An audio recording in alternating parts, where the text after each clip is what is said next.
Hello everyone, this is Aaron from MTGChallengers, and today I'll be discussing my new Red Deck Wins deck for Ixalan Standard. Since we are starting gameplays up again soon, and Red Deck Wins is still doing exceptionally well in the current meta, I took a second look at my original list that I covered about a month ago and made some adjustments here that I think improve it quite a bit. It is still very similar, so I'm not going to spend a lot of time on cards and numbers that stayed the same.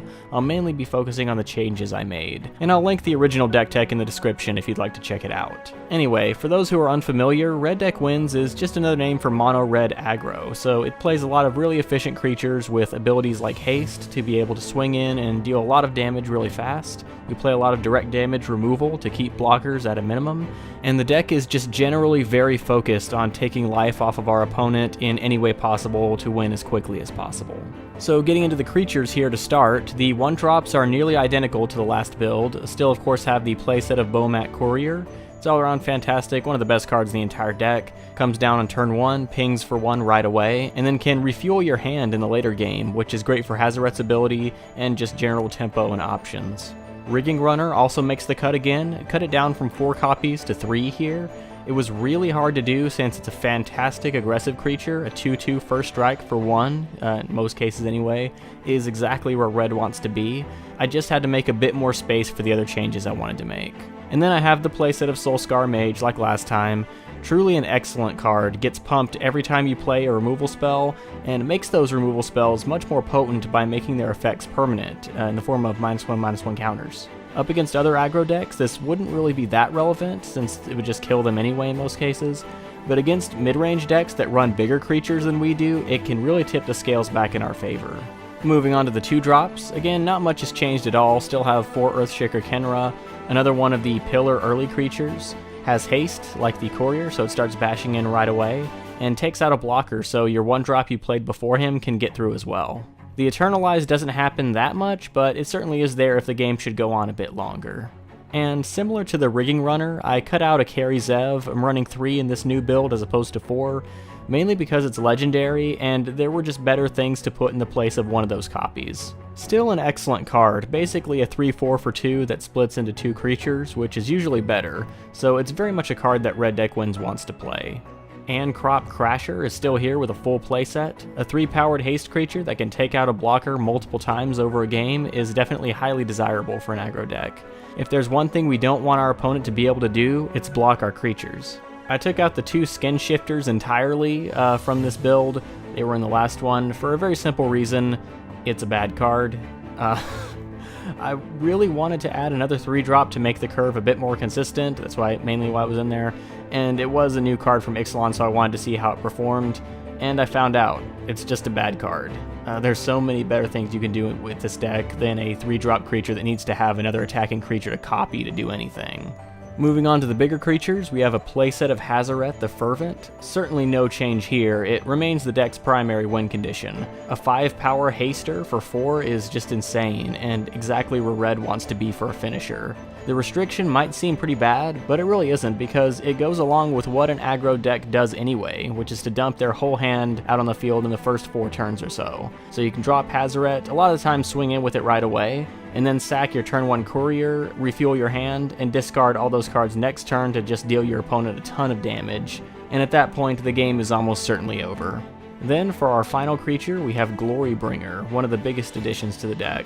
I do only have 1 in the main board, I just couldn't fit any more in without really sacrificing the early game core of this deck.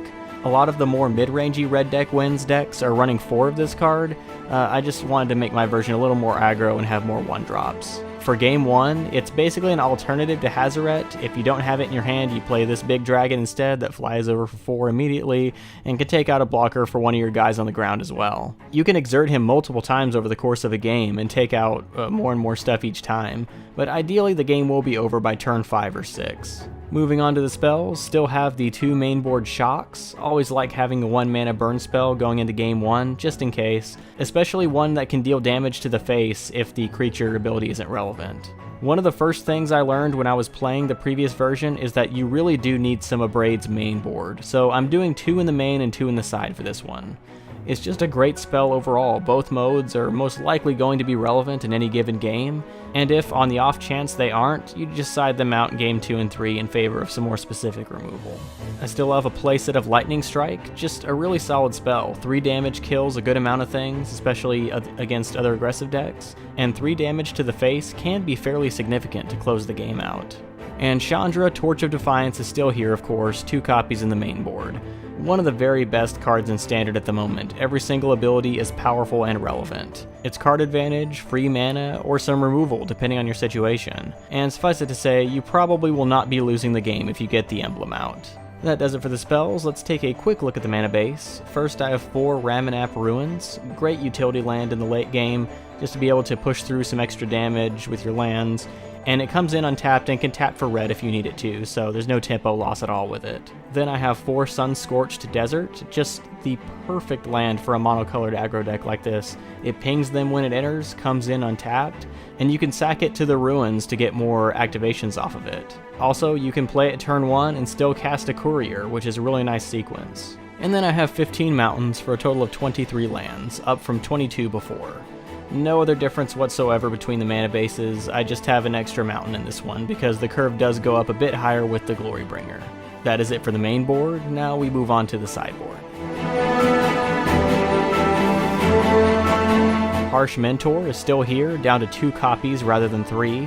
Good way to punish your opponent for playing a highly synergistic deck with a lot of synergies and abilities like Team or Energy, and it's actually really good in the mirror matchup too. The major addition I made to the side is 3 copies of Rampaging Ferocidon. Awesome card to side in against more mid-range creature decks that rely on life gain for stabilization, and a 3/3 for 3 with Menace on top of that is really excellent. And then I have a second Glorybringer to bring in against mid-range decks like Team or Energy to give the deck some more removal and just general power on the board. Now we have the burn spells of the sideboard, which are 2 copies of Magma Spray, 2 more Shock, and 2 more Abraid. Just nice to be able to have a lot of different options and combinations to adapt my removal package to whatever my opponent is playing. I have a 3rd Chandra in the side, same as before. Like the Glorybringer, it's here to give the deck more options and longevity against the mid-range and control decks, and it does its job well. And finally, like before, I have 2 Scavenger Grounds for some graveyard hate. A monocolored deck can afford some generic mana, and we run 8 deserts in the main board, so there'll be plenty of lands to sacrifice if you need to activate it more than once for whatever reason. And that is it for this deck tech. Thank you for watching. If you'd like to see more, check out my deck tech playlist and subscribe to our Tapped Out page. Be sure to follow us on Twitter, Instagram, and of course, subscribe to the channel for more Magic the Gathering content.